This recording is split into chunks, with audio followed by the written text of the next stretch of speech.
आज हम बात करेंगे अपने पार्ट 2 की, जिसमें हम स्टार्ट करेंगे स्टोमक से। स्टोमक के बाद स्मॉल इंटेस्टाइन, फिर लार्ज इंटेस्टाइन की बात करेंगे। तो जिन लोगों ने अभी तक हमारे चैनल को सब्सक्राइब नहीं किया है तो वो लोग हमारे चैनल को सब्सक्राइब कर सकते हैं इसी तरीके की वीडियोस को पाने के लिए। फिर वही पीडीएफ है, एक बार रिवीजन कर लेते हैं जो फर्स्ट लेक्चर में हमने आपको पढ़ाया है। ठीक है, मोटा मोटा देख लेते हैं। जो हमारा फूड होता है उसमें क्या होते हैं, मेनली कार्बोहाइड्रेट होते हैं, प्रोटीन्स होते हैं, फैट होते हैं, जिनकी कैलोरीफिक वैल्यू होती है। विटामिन्स मिनरल्स की कोई कैलोरीफिक वैल्यू नहीं होती, लेकिन ये इंपॉर्टेंट होते हैं। बाकी कोई इंपॉर्टेंट चीज़ नहीं है इसमें। फिर डाइजेशन, इसमें कोई इंपॉर्टेंट चीज़ नहीं है। आपको ये पता होना चाहिए जो डाइजेशन होता है ह्यूमन में, ये क्या होता है, एक्स्ट्रा सेलुलर होता है, सेल्स के बाहर होता है। और डाइजेशन क्या है, हाइड्रोलिसिस ऑफ फूड है। और डाइजेस्टिव सिस्टम में क्या होता है, मैकेनिकल एंड बायोकेमिकल मेथड्स के थ्रू क्या होता है, डाइजेशन होता है। और डाइजेशन में क्या होता है, जो मैक्रो मॉलिक्यूल होते हैं वो ब्रेक किए जाते हैं और उन्हें कन्वर्ट किया जाता है एब्जॉर्बेबल फॉर्म में, जिससे वो इजीली एब्जॉर्ब हो जाएं। ह्यूमन डाइजेस्टिव सिस्टम में एक एलिमेंट्री कैनाल होती है, उससे एसोसिएटेड ग्लैंड। हम एलिमेंट्री कैनाल की बात कर रहे थे। तो हमारी जो एलिमेंट्री कैनाल होती है वो कहाँ से स्टार्ट होती है, वो माउथ से स्टार्ट होती है। एंटीरियर ओपनिंग होती है जिसे हम माउथ कहते हैं, और एनस तक एक्सटेंड करती है, फैलती है। तो हमारे 3 पार्ट होते हैं एलिमेंट्री कैनाल के, फोरगट होता है, मिडगट होता है, हैंडगट होता है। नेक्स्ट आता है हमारा ओरल कैविटी। ओरल कैविटी में 2 चीज़ें होती हैं, एक टीथ होते हैं और टंग होती है। तो हमारे जो टीथ होते हैं, ठीक है, वो एम्बेडेड होते हैं सॉकेट ऑफ जॉ बोन, इसे कहते हैं थीकोडोंट। टीथ या ठीकोडेंट, डेंटिशन कहते हैं। फिर 2 सेट ऑफ टीथ होते हैं, इसे कहते हैं डाइफाइडोन टीथ। एक मिल्क टीथ होते हैं और एक परमानेंट टीथ होते हैं। 32 परमानेंट टीथ होते हैं। डेंटल फार्मूला आप याद रखना, 21-23/21-23 होता है। और चिल्ड्रन में क्या होता है, 21-2/21-2। 4 टाइप के टीथ होते हैं, इंसीजर, कैनाइन, प्रीमोलर, मोलर होते हैं। जॉ बोन को हम क्या कहते हैं, जॉ बोन को कहते हैं, हमारा जॉ बोन का नाम होता है, उसे कहते हैं मैंडिबल, हमारी जॉ बोन है। तो hard chewing surface of the teeth made up of enable help in mastication of food. ये पॉइंट पिछले लेक्चर में रिवीजन करवाने को, ऐड करने को एनसीईआरटी का रह गया। जो हार्ड च्यूइंग सरफेस होती है, टीथ जो दांत होती है उसमें एक हार्ड च्यूइंग सरफेस होती है, चबाने वाली सरफेस होती है, जिसे हम इनेबल कहते हैं, जो मेस्टिकेशन ऑफ फूड में हेल्प करता है, फूड को कुतरने में हेल्प करता है। टंग की बात की थी, तो टंग एक मस्कुलर ऑर्गन होता है, ठीक है, और ये ओरल कैविटी से मतलब अटैच होता है, फ्लोर ऑफ ओरल कैविटी से, किससे, फ्रेनुलम के द्वारा। बहुत इंपॉर्टेंट क्वेश्चन है। अपर सरफेस पर क्या होते हैं, स्मॉल प्रोजेक्शंस होते हैं, जिन्हें हम क्या कहते हैं, पेपली कहते हैं। और इन पर क्या होती है, टेस्ट बड प्रेजेंट होती है। तो कौन कौन से पेपला होते हैं ये पिछले लेक्चर में नहीं बताया, आउट ऑफ एनसीईआरटी, एक बार आप सुन लो कौन कौन से होते हैं। फंगी फॉर्म पेपला होते हैं। कौन से होते हैं, फंगी फॉर्म होते हैं। और क्या होते हैं, फिली फॉर्म होते हैं, फिली फॉर्म होते हैं, फोलेट होते हैं, फोलिएट पेपला होते हैं। और कौन से होते हैं, एक और होते हैं, मुझे याद नहीं आ रहा है। हाँ याद आ गया, एक टाइप के वो हमारे पेपला और होते हैं, जिन्हें हम कहते हैं सरकमबैलेट, सरकमबैलेट पेपला। ठीक है, 4 टाइप के होते हैं, फंगीफॉर्म, फिलीफॉर्म, फोलेट और सरकमबैलेट पेपला। जो डॉग होता है, ये आउट ऑफ एनसीईआरटी क्वेश्चन है, हेल्प करता है रेगुलेशन ऑफ टेम्परेचर। जो डॉग की टंग होती है वो टेम्परेचर को रेगुलेट करने में हेल्प करती है, जिस फिनोमेना को कहते हैं पेंटिंग। फेरिंग्स की हमने बात की थी। फेरिंग्स क्या होता है, कॉमन पैसेज होता है फूड एंड एयर के लिए, बहुत इंपॉर्टेंट ये पॉइंट था। ईसोफेगस ओपन होता है ट्रैकिया में, किस विंड पाइप में ओपन होता है इनटू, जो ईसोफेगस और ट्रैकिया दोनों ओपन होती हैं, किसमें, फेरिंग्स में ओपन होती हैं। एक कार्टिलेजिनस फ्लैप होता है एपिग्लॉटिस, जो क्या करता है, प्रिवेंट करता है एंट्री ऑफ फूड, फूड की एंट्री को कहाँ, ग्लॉटिस में। और ग्लॉटिस क्या है, opening of wind pipe, wind pipe की जो ओपनिंग उसे ग्लॉटिस कहते हैं। और जब हम सॉलो करते हैं, जब सॉलो करते हैं, कोई भी चीज़ खाते हैं, तो क्या होता है, जो हमारा ट्रैकिया होता है उसके ऊपर क्या करता है, एपिग्लॉटिस क्या करता है, कवर कर लेता है, जिससे जो फूड पार्टिकल होते हैं वो ईसोफेगस में चले जाते हैं, ट्रैकिया में नहीं जाते हैं। ईसोफेगस की बात की, ये पोस्टीरियरली एक्सटेंड करती है, लॉन्ग ट्यूब होती है, थिन होती है, ठीक है। ये ओपन होती है किसमें, पोस्टीरियरली इनटू स्टोमक, स्टोमक में ओपन होती है कार्डियक ओरिफिस के थ्रू। इसमें सिरोसा अब्सेंट होती है, हमने पढ़ा है, अभी नहीं पढ़ा है, आगे पढ़ेंगे। सिरोसा होती है, मस्कुलरिस होती है, मतलब जो एलिमेंट्री कैनाल होती है उसकी 4 कवरिंग होती हैं, ठीक है। सबसे बाहर सिरोसा होती है, मस्कुलरिस, सब म्यूकोसा, अंदर की साइड क्या होती है, म्यूकोसा होती है। तो इसमें सिरोसा अब्सेंट होती है, ठीक है, सिरोसा अब्सेंट होती है। सिरोसा की जगह एक और लेयर होती है जिसे टुनिकिया एडवेंटिशिया कहते हैं। ईसोफेगस में क्या होती हैं, डाइजेस्टिव ग्लैंड नहीं होती हैं, लेकिन जो इसकी सब म्यूकोसा होती है उसमें म्यूकोसल ग्लैंड पाई जाती हैं, उसमें म्यूकोसल ग्लैंड पाई जाती है, इसीलिए इसकी सब म्यूकोसा होती है, थिकेस्ट होती है पूरी एलिमेंट्री कैनाल में, और ये ओपन होती है जैसे बैग लाइक स्ट्रक्चर में, जिसे हम क्या कहते हैं, स्टोमक कहते हैं। और स्टोमक के जब ये ओपन होती है तो एक मस्कुलर स्फिंक्टर इसकी ओपनिंग को क्या करता है, गार्ड करता है, जिसे हम कहते हैं गैस्ट्रो ईसोफेजियल स्फिंक्टर, और इसका एक नाम और क्या है, इसी को कहते हैं कार्डियक स्फिंक्टर। कार्डियक स्फिंक्टर कहते हैं क्योंकि ये हार्ट के पास होता है। इतनी बात हमने पहले लेक्चर में कर ली थी। आगे हम बात करते हैं आज सेकेंड लेक्चर में। स्टोमक हमारा क्या है, स्टोमक की लोकेशन कहाँ होती, कहाँ पर सिचुएटेड होता है, तो ये सिचुएटेड होता है upper left portion of the abdominal cavity, जो हमारी एब्डोमिनल कैविटी होती है, एब्डोमिन होता है, ठीक है, उसके अपर लेफ्ट पोर्शन में। कुछ इस टाइप से हम आपको बनाकर दिखाएं, ठीक है, ये हमारी एब्डोमिनल कैविटी है, ठीक है। इसे क्या करते हैं, 9 क्वाड्रेंट में क्या करते हैं, डिवाइड कर देते हैं, 9 क्वाड्रेंट में डिवाइड कर देते हैं। तो ये वाला हमारा क्या है, ये हमारी राइट साइड है, ये लेफ्ट साइड है, तो अपर लेफ्ट, ये हमारा एब्डोमेन है, पूरा एब्डोमेन, तो अपर लेफ्ट मतलब इस क्वाड्रेंट में होता है। ये अपर और लेफ्ट क्वाड्रेंट है एब्डोमिनल कैविटी का, अपर और लेफ्ट क्वाड्रेंट है एब्डोमिनल कैविटी का। इसका नाम क्या होता है आप मत जानो, डीप हो जाएगा थोड़ा, कोई इतना इंपॉर्टेंट नहीं है आपके लिए। हैज 4 पार्ट्स, क्या होते हैं, जो स्टोमक होता है उसके 4 पार्ट होते हैं। एक कार्डियक पोर्शन होता है, एक फंडिक रीजन होता है या फंडस होता है, एक बॉडी होता है, एक पाइलोरिक होता है। एक तो बनाकर दिखाएं डायग्राम आपको, ठीक है। तो मान लो कुछ इस टाइप से, हम थोड़ा ऐसे नहीं, कुछ इस टाइप से, ठीक है।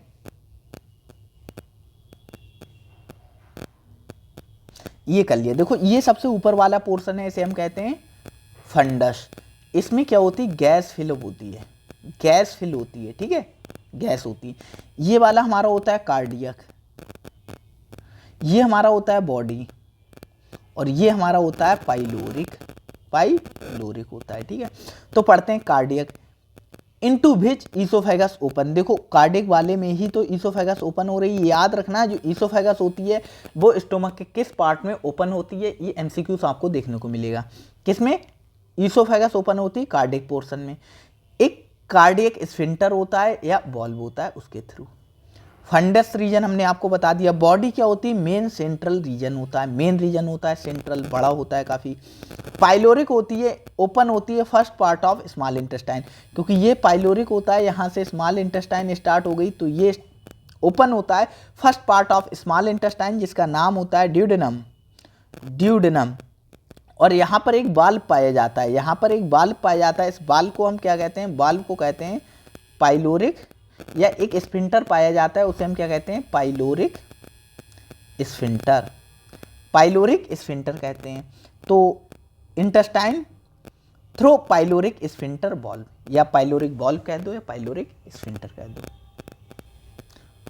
डायग्राम होगा आपको दिखाते हैं, ये रहा हमारा डायग्राम, थोड़ा बड़ा करते हैं। देखो ये हमारा क्या है, ईसोफेगस है।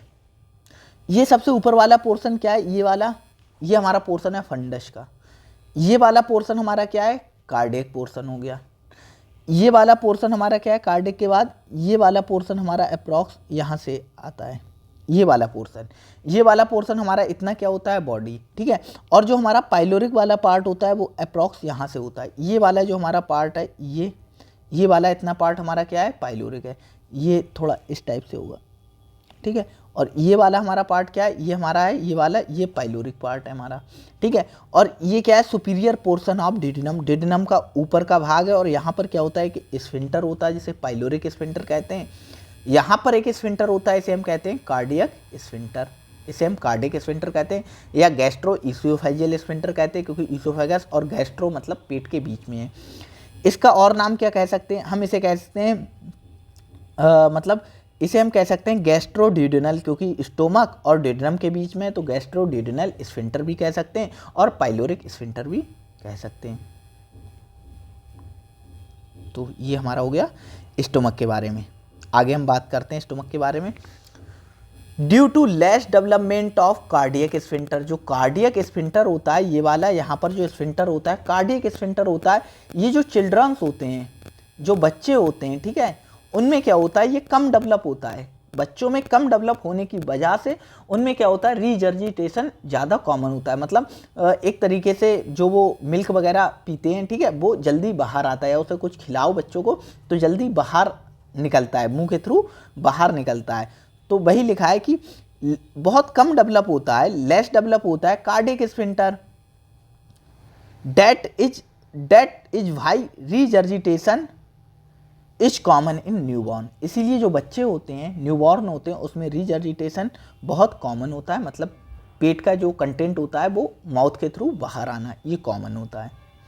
Anterior part of the stomach has gastric gland, cardiac gastric gland which has mucus neck cell secreting mucus. ठीक है, इसमें थोड़ा एक सेकेंड, जो एंटीरियर पार्ट होता है, ठीक है, स्टोमक का एंटीरियर पार्ट होता है, उसमें क्या होती है, कार्डियक गैस्ट्रिक ग्लैंड होती हैं, कार्डियक गैस्ट्रिक ग्लैंड होती है, या हम ये बोल सकते हैं गैस्ट्रिक ग्लैंड होती हैं। जो हमारा स्टोमक होता है उसका जो एंटीरियर पार्ट होता है, ठीक है, उसमें क्या होती हैं, गैस्ट्रिक ग्लैंड होती हैं। इन गैस्ट्रिक ग्लैंड में क्या होती हैं, म्यूकस नेक सेल होती हैं, म्यूकस नेक सेल होती हैं जो सिक्रीट करती हैं म्यूकस को सिक्रीट करती हैं। ये आउट ऑफ एनसीईआरटी क्वेश्चन है, ये मतलब पॉइंट है आउट ऑफ एनसीईआरटी। क्या होता है, एंटीरियर पार्ट में गैस्ट्रिक ग्लैंड होती हैं जिसमें म्यूकस नेक सेल होती हैं जो म्यूकस को सिक्रीट करती हैं। मिडिल पार्ट होता है, उसमें क्या होती है, फॉलोइंग टाइप ऑफ सेल्स होती हैं। तो एंटीरियर पार्ट हो गया, एक मिडिल हो गया, एक पोस्टीरियर पार्ट। तो मिडिल पार्ट होता है, उसमें बहुत सारी ग्लैंड होती हैं, जैसे पेप्टिक होती हैं, जाइमोजन होती हैं, या उसी को चीफ बोलते हैं या सेंट्रल सेल बोलते हैं, कई नाम होते हैं, ठीक है, peptic cell, zymogen cells, chief cell या सेंट्रल सेल्स। ये सिक्रीट करती हैं प्रो एंजाइम, जिसे हम कहते हैं पेप्सिनोजन और प्रोरेनिन। तो ये दो एंजाइम को सिक्रीट करती हैं, एक पेप्सिनोजन को और एक प्रोरेनिन को सिक्रीट करती हैं। ऑक्जेंटिक सेल होती हैं या पैराइटल सेल्स होती हैं। एक चीज़ याद रखना, इनके नाम के ऊपर भी क्वेश्चन आता है, ऑक्जेंटिक सेल्स को और क्या कहते हैं, पैराइटल सेल्स कहते हैं। ये सिक्रीट करती हैं HCL and castle intrinsic factor. तो जो कैस्टल इंट्रिंसिक फैक्टर होते हैं, इनका काम क्या होता है, ये आप कमेंट सेक्शन में बताओगे कि जो इंट्रिंसिक फैक्टर होते हैं उनका काम क्या होता है। तो ये सिक्रीट करती हैं एचसीएल को और इंट्रिंसिक फैक्टर को। तो intrinsic factor required for the absorption of vitamin B12. Intrinsic factor होते हैं, उनकी इंपॉर्टेंस होती है एब्जॉर्प्शन ऑफ विटामिन बी12, जो विटामिन बी12 होता है उसके एब्जॉर्प्शन में। और विटामिन बी12 रिक्वायर्ड होता है फॉर इरिथ्रोपोइसिस, मतलब विटामिन बी12 की रिक्वायरमेंट होती है जो हमारा आरबीसी होती है उसकी सिंथेसिस में। अगर विटामिन बी12 का एब्जॉर्प्शन नहीं होगा तो एक डिजीज हो सकती है जिसे हम कहते हैं परनीसियस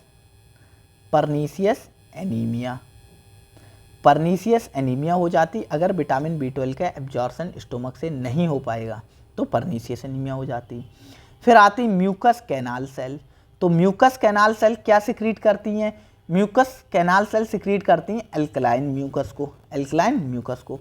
नेक्स्ट अर्जेंटाफिन सेल, या इसी को और क्या कहते हैं, इन्हीं को कहते हैं कुलचिट्स्की और एंटेरोक्रोमाफिन सेल्स। ये अदर नाम भी इसके इंपॉर्टेंट हैं।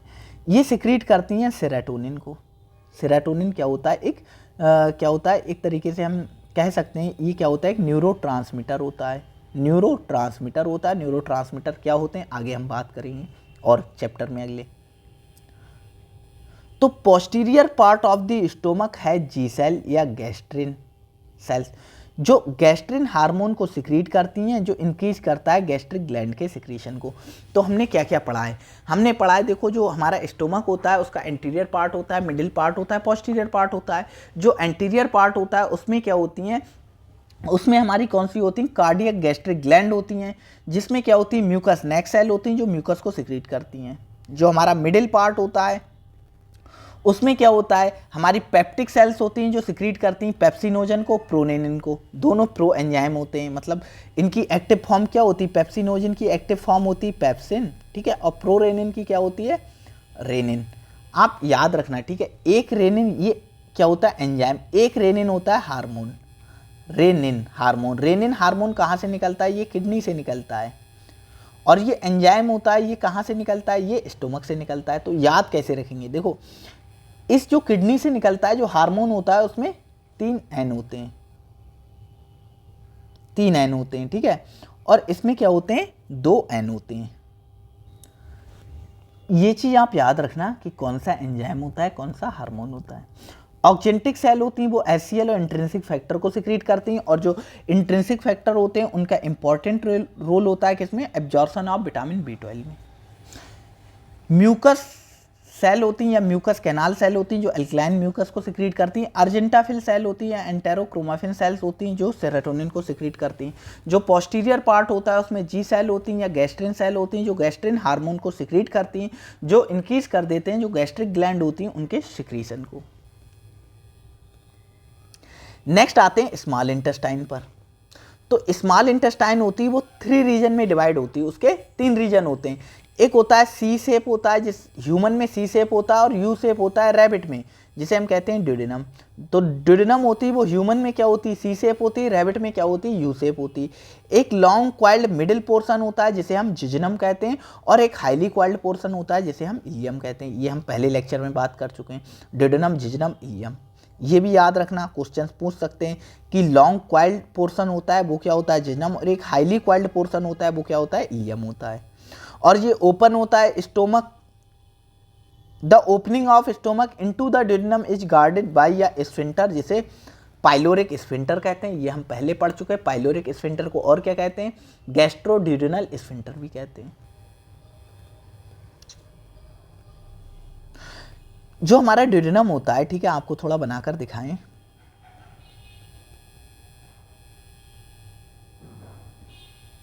स्टोमक हमने छोटा सा बना दिया है,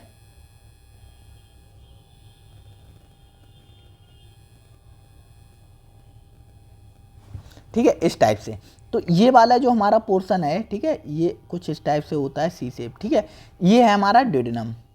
ड्यूडेनम में क्या होता है, जो पैनक्रियास एक हमारी ग्लैंड होती है, जो मिक्स ग्लैंड होती है, जो कैसी होती है, एक पत्ते की तरह होती है, कुछ इस टाइप से ऐसी होती है पैनक्रियास हमारी एक ग्लैंड।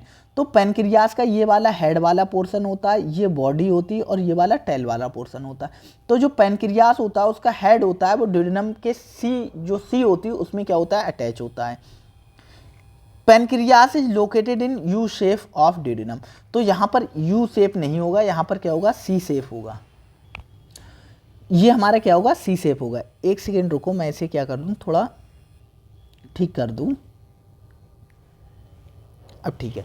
ये जो पैनक्रियास होता है वो लोकेटेड होता है सी शेप ऑफ ड्यूडेनम। जो सी शेप ड्यूडेनम होती है उसमें क्या होता है, लोकेटेड होता है। और पैनक्रियास का कौन सा, हेड वाला पोर्शन होता है। जो ड्यूडेनम होती है उसमें क्या होती है, ब्रूनर्स ग्लैंड होती है, इन्हें सब म्यूकोसल ग्लैंड भी कहते हैं, जो सिक्रीट करती हैं म्यूकस को। तो जो हमारी ड्यूडेनम होती है उसमें क्या होती है, ब्रूनर्स ग्लैंड होती है, जिन्हें सब म्यूकोसल ग्लैंड कहते हैं, और वो म्यूकस को सिक्रीट करती हैं। Duodenum and ileum has crypts of Lieberkuhn. तो जो हमारी ड्यूडेनम होती है, ड्यूडेनम के बाद जिजनम आती है, जिजनम के बाद इलियम। तो ड्यूडेनम और इलियम होती है, उसमें क्या होती हैं, क्रिप्ट्स होती हैं कुछ, उन्हें क्या कहते हैं, क्रिप्ट्स ऑफ लिवर क्विन कहते हैं, क्रिप्ट्स ऑफ लिवर क्विन। जो क्या होती हैं, फोल्डिंग होती हैं लेमिना प्रोपिया। आगे हम लेयर देखेंगे, लेमिना प्रोपिया उसकी फोल्डिंग होती हैं, ठीक है। और इन्हें और क्या कहते हैं, इन्हीं को हम कहते हैं इंटेस्टाइनल ग्लैंड, जो सिक्रीट करती हैं सक्कस एंटेरिकस इंटेस्टाइनल जूस को। सक्कस इंटेरिकस जो होता है, इंटेस्टाइनल जूस होता है जो स्मॉल इंटेस्टाइन से निकलता है, उसे सक्कस इंटेरिकस कहते हैं, इसको सिक्रीट करती हैं। तो ये बहुत इंपॉर्टेंट क्वेश्चन हो जाता है कि जो सक्कस इंटेरिकस होता है वो कहाँ से रिलीज होता है, किन ग्लैंड से। तो इंटेस्टाइनल ग्लैंड से या क्रिफ्ट्स ऑफ लिवर क्विन से ये क्या होता है, रिलीज होता है। पेयर पैचेस इन दी लिम्फेटिक नोड्यूल्स प्रोड्यूस्ड लिम्फोसाइट्स। तो जो हमारी स्मॉल इंटेस्टाइन होती है, ठीक है, उसमें क्या होते हैं, कुछ पेयर पैचेस होते हैं। तो पेयर पैचेस क्या होते हैं, लिम्फेटिक नोड्यूल्स होते हैं, मतलब इम्यूनिटी प्रोवाइड करते हैं। ये लिम्फेटिक नोड्यूल्स होते हैं, मतलब कुछ नोड लाइक स्ट्रक्चर होते हैं लिम्फेटिक सिस्टम में, और ये लिम्फोसाइट को प्रोड्यूस करते हैं जो इम्यूनिटी प्रोवाइड करता है। जो इलियम होता है वो ओपन होता है लार्ज इंटेस्टाइन में। तो स्मॉल इंटेस्टाइन का कौन सा पोर्शन, इलियम वाला पोर्शन होता है, वो लार्ज इंटेस्टाइन में ओपन होता है। Small intestine is the longest part of the alimentary canal. जो स्मॉल इंटेस्टाइन होती है वो लॉन्गेस्ट पार्ट होती है एलिमेंट्री कैनाल, एलिमेंट्री कैनाल का सबसे बड़ा पार्ट होता है, लेकिन इसका नाम तो स्मॉल है, तो ये लॉन्गेस्ट पार्ट क्यों? ऐसा इसीलिए है, जो स्मॉल इंटेस्टाइन और लार्ज इंटेस्टाइन बोला गया है वो इनका जो डायामीटर है उसके बेस पर, जो स्मॉल इंटेस्टाइन होती है उसका डायामीटर इतना होता है और जो लार्ज इंटेस्टाइन होती है उसका डायामीटर इतना होता है, ठीक है। तो स्मॉल इसीलिए बोला गया है क्योंकि इसका डायामीटर कम होता है, लार्ज इसीलिए बोला गया है क्योंकि इसका डायामीटर लार्ज होता है, इसका डायामीटर स्मॉल होता है इसीलिए स्मॉल इंटेस्टाइन, और इसका डायामीटर ज़्यादा होता है इसीलिए लार्ज इंटेस्टाइन। लेकिन जो लंबाई होती है वो स्मॉल इंटेस्टाइन की ज़्यादा होती है और जो लंबाई होती है वो लार्ज इंटेस्टाइन की कम होती है as compare to small intestine. Small intestine perform functions of absorption and digestion. तो स्मॉल इंटेस्टाइन क्या करती है? एब्जॉर्प्शन और डाइजेशन का फंक्शन करती है, डाइजेशन एब्जॉर्प्शन का। तो एक बार पढ़ लेते हैं फिर से। जो पेनक्रियास होता है वो सी शेप ऑफ डिडनम में क्या होता है? लोकेटेड होता है। जो डिडनम होती है उसमें ब्रूनर्स ग्लैंड होती हैं जिन्हें सबम्यूकोसल ग्लैंड भी कहते हैं, जो म्यूकस को सिक्रीट करती हैं। डिडनम और इलियम में क्या होती हैं? क्रिप्ट्स ऑफ लिबरक्यून होती हैं, क्रिप्ट्स ऑफ लिबरक्यून होती हैं जिन्हें इंटेस्टाइनल ग्लैंड भी कहते हैं, जो एक इंपॉर्टेंट हार्मोन होता है सक्कस इंटेरिकस, इंटेस्टाइनल जूस का, उसे प्रोड्यूस करती हैं। कुछ पेयर पैचेस पाए जाते हैं जो लिम्फेटिक नोड्यूल्स होते हैं और लिम्फोसाइट को प्रोड्यूस करते हैं। इलियम ओपन होती है लार्ज इंटेस्टाइन में, स्मॉल इंटेस्टाइन होती है वो क्या होता है? लॉन्गेस्ट पोर्शन होता है लार्ज एलिमेंट्री कैनाल का हमारी, और जो स्मॉल इंटेस्टाइन होती है वहाँ एब्जॉर्प्शन और डाइजेशन का फंक्शन होता है। नेक्स्ट ये हमारा डायग्राम आ गया। देखो इस डायग्राम में आपको बताया ये हमारा क्या है? ड्यूडेनम है, ठीक है। ये हमारा क्या है? ड्यूडेनम। देखो इस ड्यूडेनम में ये देखो पेनक्रियास का ये हेड है, ये पेनक्रियास का हेड है, ये अटैच होता है ड्यूडेनम से, ड्यूडेनम से अटैच होता है। आगे हम क्या बात करेंगे? आगे हम बात करेंगे किसकी? एसोसिएटेड लार्ज इंटेस्टाइन के बाद एसोसिएटेड ग्लैंड की बात करेंगे, तब आपको बताएंगे ये सारी चीज़ें, ठीक है। ये सारी चीज़ें क्या हैं तब आपको बताएंगे। बस आप अभी इतना देख लो ड्यूडेनम में क्या है। ये देखो पेनक्रियास अटैच है। इस डायग्राम की बात भी आएगी आगे, ठीक है। नेक्स्ट हम बात करते हैं लार्ज इंटेस्टाइन की। तो लार्ज इंटेस्टाइन कंसिस्ट करती है, इसमें क्या क्या होता है? इसका एक पार्ट होता है शीकम, एक होता है कॉलन, और कॉलन में क्या होता है? एक असेंडिंग कोलन होता है, एक ट्रांसवर्स कोलन होता है, एक डिसेंडिंग पार्ट होता है और एक क्या होता है? सिग्मॉइड, ठीक है। यहाँ एनसीईआरटी में 3 पार्ट लिखे हैं लेकिन जो डायग्राम है उसमें 4 दिए हैं। सिग्मॉइड कोलन, सिग्मॉइड कोलन, या इसी को कहते हैं एस शेप्ड होता है, ये एस शेप्ड पार्ट होता है, कोलन का एस शेप्ड पार्ट होता है, ठीक है। तो जो हमारा सीकम होता है, सीकम होता है वो क्या होता है? पोस्टीरियर एंड प्रेजेंट, इसके जो पोस्टीरियर एंड होता है उस पर क्या होता है? एक ब्लाइंड सैक होता है। जो सीकम होता है, सीकम के पोस्टीरियर एंड पर एक ब्लाइंड सैक होता है जिसे हम कहते हैं वर्मीफॉर्म अपेंडिक्स। जो वेस्टिजियल होता है ह्यूमन में उसका कोई फंक्शन नहीं होता है, और जो हर्बीवोर्स होते हैं मतलब जो घास वगैरह खाते हैं जो जानवर, उनमें ये हेल्प करता है डाइजेशन ऑफ सेलुलोज, और ये ओपन होता है स्मॉल इंटेस्टाइन में। आपको डायग्राम में दिखाएं, ये देखो ये हमारा सीकम है और सीकम के पोस्टीरियर एंड पर ये है देखो लगा हुआ हमारा, ये लगा हुआ क्या है? ये हमारा क्या है? वर्मीफॉर्म अपेंडिक्स है। ये एक ब्लाइंड सैक होता है, जो क्या होता है? ये क्या होता है? एक ब्लाइंड सैक होता है। कहाँ गया हमारा? काफ़ी आगे हम निकला है। ये क्या होता है? एक ब्लाइंड सैक होता है जो वेस्टिजियल होता है ह्यूमन में, मतलब कोई फंक्शन नहीं होता है। हर्बीवोर में ये सेलुलोज का डाइजेशन करता है और ये ओपन होता है कॉलन में। कॉलन के 3 पार्ट होते हैं, असेंडिंग, ट्रांसवर्स, डिसेंडिंग, और एक पार्ट और होता है जैसे सिग्मॉइड कोलन कहते हैं।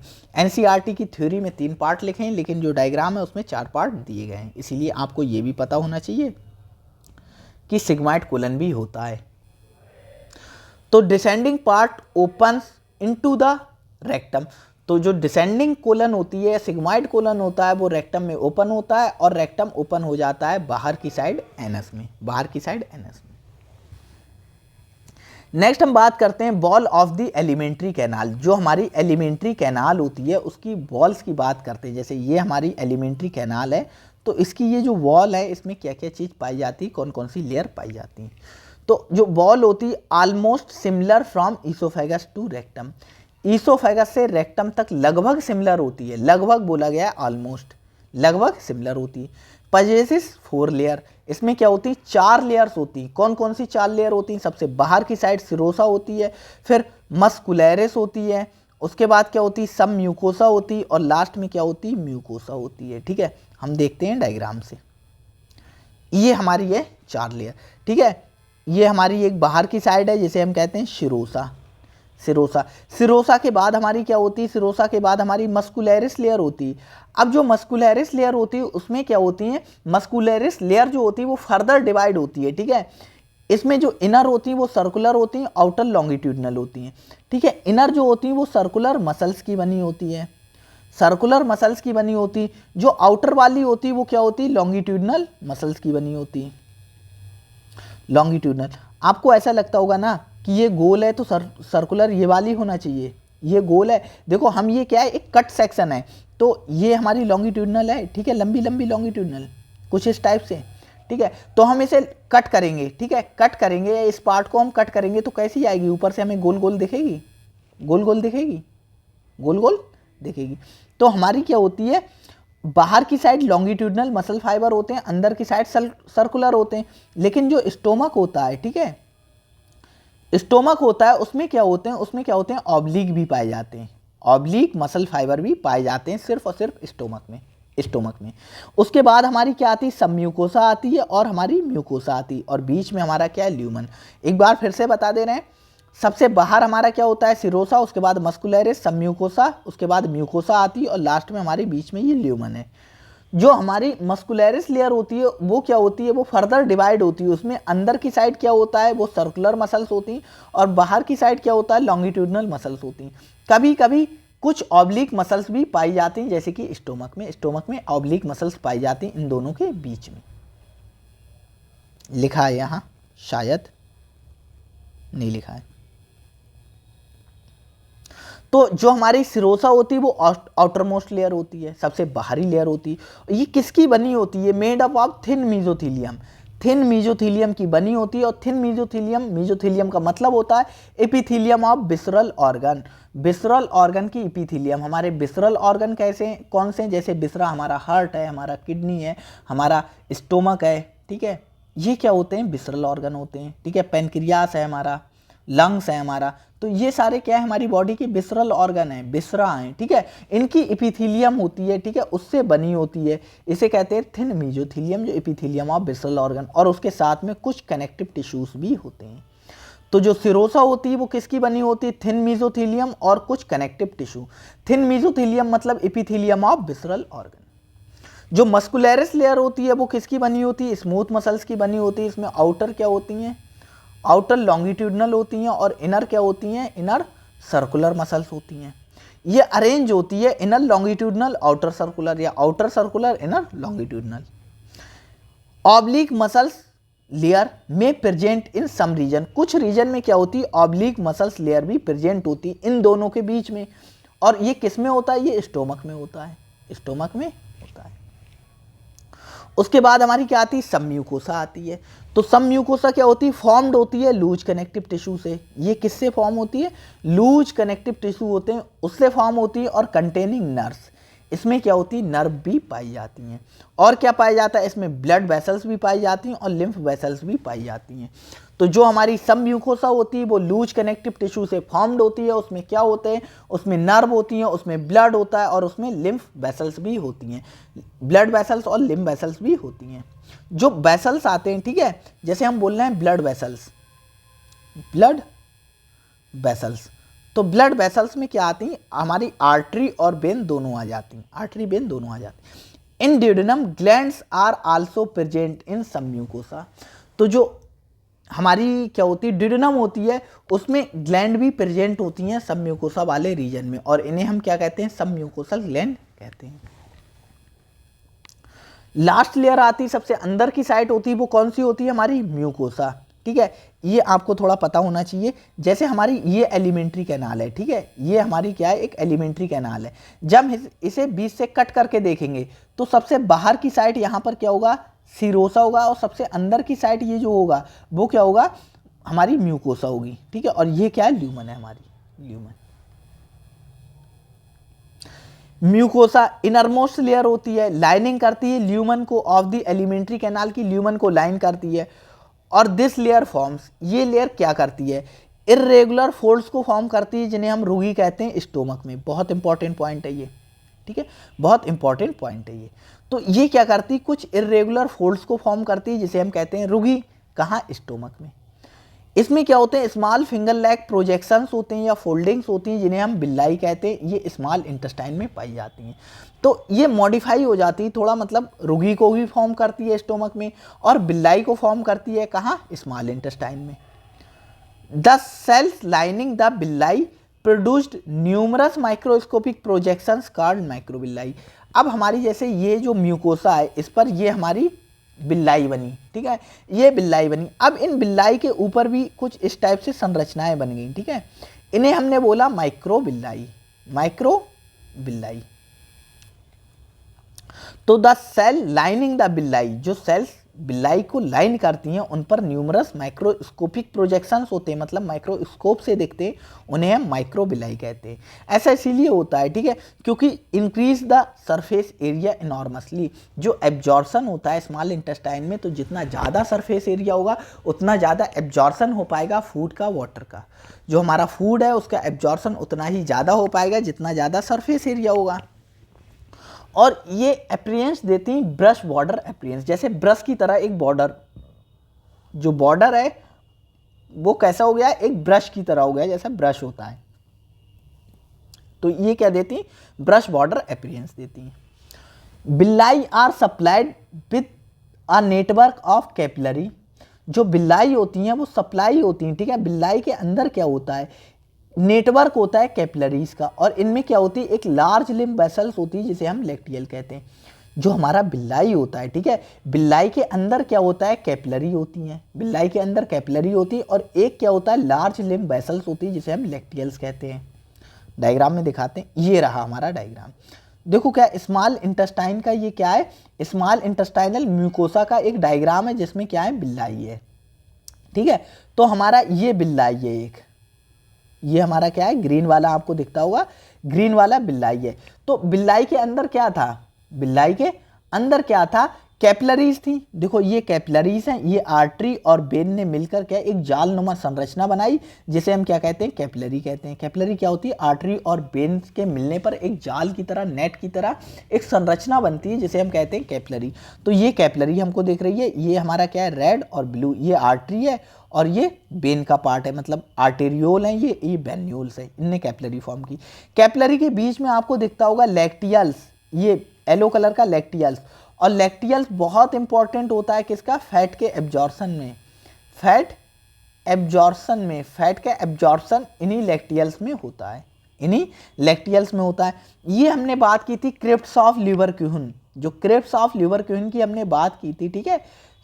क्रिप्ट्स ऑफ लीवरक्यूहन हमने कहाँ बताया था, आपको बताया, ये देखो, ये स्मॉल इंटेस्टाइन में हमने बताया आपको, ये देखो क्रिप्ट्स ऑफ लीवरक्यूहन, इंटेस्टाइनल ग्लैंड होती है यहाँ पर जो सक्कस इंटेरिकस को सिक्रीट करती हैं, ठीक है। इसमें क्रिप्ट्स आपको कुछ दिख जाएंगी, कुछ क्रिप्ट्स दिख जाएंगी, और ये बेन का जाल है, कुछ खास नहीं है। तो आपको मेनली हमें क्या दिखाना था, हमें दिखाना था लैक्टियल्स। तो बिल्लाई आर सप्लाइड होते हैं, बिल्लाई में क्या होता है, नेटवर्क होता है, एक जालनुमा संरचना होती है कैपिलरीज की, और एक लार्ज लिम्ब वेसल्स होती है जिसे लैक्टियल्स कहते हैं, और लैक्टियल्स का काम होता है फैट के एब्जॉर्शन में। म्यूकोसल एपिथेलियम है गोबलेट सेल, जो म्यूकस होता है, जो म्यूकोसा होती है उसकी जो एपिथेलियम होती है उसे कहते हैं म्यूकोसल एपिथेलियम। जो म्यूकोसा है हमारी, इसकी जो एपिथेलियम होती है, ठीक है, उसे हम कहते हैं म्यूकोसल एपिथेलियम भी इसे कहते हैं। और इसमें क्या होती है, गोबलेट सेल्स होती हैं। गोबलेट सेल क्या करती हैं, म्यूकस को सिक्रीट करती हैं जो हेल्प करता है लुब्रिकेशन, मतलब लुब्रिकेशन एक तरीके से कवर करने का काम करता है। जो हमारी इंटेस्टाइन होती है उसे हम क्या करता है, कवर करने का काम करता है, लुब्रिकेशन में हेल्प करता है, एक लेप लगाने का काम करता है एक तरीके से। तो mucosa also form in gland of stomach, जो स्टोमक होता है, ठीक है, जो हमारा स्टोमक होता है उसमें जो म्यूकोसा होती है वो ग्लैंड को फॉर्म करती है जिसे हम कहते हैं gastric glands, and crypts between the bases of villi in the intestine जिसे हम कहते हैं क्रिप्ट्स ऑफ लीवरक्यूहन। तो जो म्यूकोसा होती है उसका काम क्या है, म्यूकोसा ग्लैंड को भी फॉर्म करती है, कहाँ, स्टोमक में। स्टोमक में म्यूकोसा ग्लैंड को फॉर्म करती है जिसे हम कहते हैं गैस्ट्रिक ग्लैंड, गैस्ट्रिक ग्लैंड कहते हैं। और क्रिप्ट्स को फॉर्म करती है बेसिस ऑफ बिल्लाई, जो बिल्लाई होते हैं उनके बेस पर क्रिप्ट्स को फॉर्म करती है, ऊपर डायग्राम में हमने दिखाया। इन क्रिप्ट्स को हम क्या कहते हैं, क्रिप्ट्स ऑफ लिवरक्यून, क्रिप्ट्स ऑफ लिवरक्यून कहते हैं। और क्रिप्ट्स ऑफ लिवरक्यून क्या सिक्रीट करती, इनका काम होता है सिक्रीशन करना, किसे, यहाँ पर क्या होती हैं, ग्लैंड्स पाई जाती हैं इनको, या हम ये कहते हैं इनको ग्लैंड्स कहते हैं। क्या इनमें ग्लैंड, इंटेस्टाइनल ग्लैंड होती हैं और वो सिक्रीट करती हैं सक्कस इंटेरिकस, सक्कस इंटेरिकस जिसे हम इंटेस्टाइनल जूस भी कहते हैं। Are 4 layers so modifications in different part of alimentary canal. तो ये जो चारों लेयर होती हैं वो बहुत मॉडिफिकेशन शो करती हैं एलिमेंट्री कैनाल के डिफरेंट पार्ट्स में। जो हमारी एलिमेंट्री कैनाल है उसके अलग अलग पार्ट्स में ये क्या करती हैं, मॉडिफाई हो जाती हैं, मॉडिफाई हो जाती है। जैसे म्यूकोसा, म्यूकोसा स्टोमक में क्या मॉडिफाई हो गई, ग्लैंड में, क्रिप्ट्स में मॉडिफाई हो गई, कहाँ, इंटेस्टाइन में। तो ये मतलब मॉडिफिकेशन शो करती हैं। नेक्स्ट हम बात करेंगे डाइजेस्टिव ग्लैंड की। तो हम बात करेंगे ये नेक्स्ट लेक्चर में, हमारा बहुत पोर्शन होने वाला है। देखो डाइजेस्टिव ग्लैंड हमें पढ़ना है, ठीक है। लीवर के बारे में हमें डीप में पढ़ना है, उसके बाद हमें फंक्शन ऑफ लीवर पढ़ना है, पैनक्रियास के बारे में पढ़ना है, फिर डाइजेशन ऑफ फूड को पढ़ना है, डाइजेशन ऑफ फूड को पढ़ना है। उसके बाद हमें क्या पढ़ना है, उसके बाद डाइजेशन ऑफ स्मॉल इंटेस्टाइन पढ़ना है। बड़ा चैप्टर है ये। हार्मोनल कंट्रोल पढ़ना है, डाइजेशन का कैसे होता है, फिर कंट्रोल ऑफ डाइजेस्टिव सिस्टम पढ़ना है, फिर एब्जॉर्प्शन ऑफ डाइजेस्टिव प्रोडक्ट पढ़ना है, और लास्ट में हमें पढ़ना है डेफिकेशन के बारे में, और डिसऑर्डर्स सबसे लास्ट में हमें पढ़ना है। ये सारी चीज़ें अभी पढ़ना है हमको। उसके बाद कैलोरीफिक वैल्यू पढ़ना है, उसके बाद पेम पढ़ना है, प्रोटीन एनर्जी, माल न्यूट्रिशन। तब हमारा खत्म होता है एनसीईआरटी के अकॉर्डिंग पूरा चैप्टर। कम से कम ये लेक्चर जाएगा 7 से 8 लेक्चर तो होंगे ही, और हर लेक्चर अप्रॉक्स 35 से 40 मिनट का आपका होगा, 35 से 40 मिनट का हर लेक्चर होगा। और कम से कम मेरे हिसाब से 8 लेक्चर तो ये जाएगा, 7 से 8 लेक्चर में ये कंप्लीट होगा। सारे के सारे एनसीईआरटी के पॉइंट है, कुछ आउट ऑफ एनसीईआरटी पॉइंट भी हैं नोट्स में, लेकिन वो आउट ऑफ एनसीईआरटी पॉइंट इसीलिए आपको कराए जा रहे हैं क्योंकि वो मतलब ओल्ड एनसीईआरटी में थे, या हम ये कहें कि वो प्रीवियस ईयर जो एग्जाम्स हैं पैरामेडिकल के, नीट के, उसमें वो क्वेश्चंस पूछे जा चुके हैं। तो अगर प्रीवियस ईयर में पूछे जा चुके हैं तो रिपीट हो सकते हैं आपके एग्जाम में भी। तो अगर वीडियो अच्छी लगी हो तो वीडियो को लाइक कीजिएगा, चैनल को सब्सक्राइब कीजिएगा। और हाँ, एक इम्पॉर्टेंट बात ये भी है कि हम जो डाइजेस्टिव सिस्टम है उससे रिलेटेड क्वेश्चंस भी सॉल्व करा रहे हैं, एनसीईआरटी के क्वेश्चंस भी हम सॉल्व करा रहे हैं। तो जिन लोगों ने अभी तक जो वीडियो लेक्चर है क्वेश्चंस का वो ना देखा हो तो क्वेश्चंस वाला वीडियो लेक्चर भी देखना। अगर आप ये जो लेक्चर है थ्योरी वाला, अगर ये आप तैयार करके एमसीक्यूज़ का लेक्चर देखते हो तो आप 95% जो एमसीक्यूज़ हैं वो ईजिली सॉल्व कर पाओगे, 95। और सारे के सारे एमसीक्यूज़ जो एमसीक्यूज़ वहाँ करा रहे हैं, ठीक है, वो 100% एनसीईआरटी है, वहाँ कुछ भी आउट ऑफ एनसीईआरटी नहीं है। एक आध क्वेश्चन हो सकता है लेकिन मोस्टली क्या है 100% एनसीईआरटी ही सॉल्व करा रहे हैं। तो आज की वीडियो में इतना ही था। अगर वीडियो अच्छी लगी हो तो वीडियो को लाइक कीजिएगा, चैनल को सब्सक्राइब कीजिएगा इसी तरीके की वीडियोस को पाने के लिए। Thank you.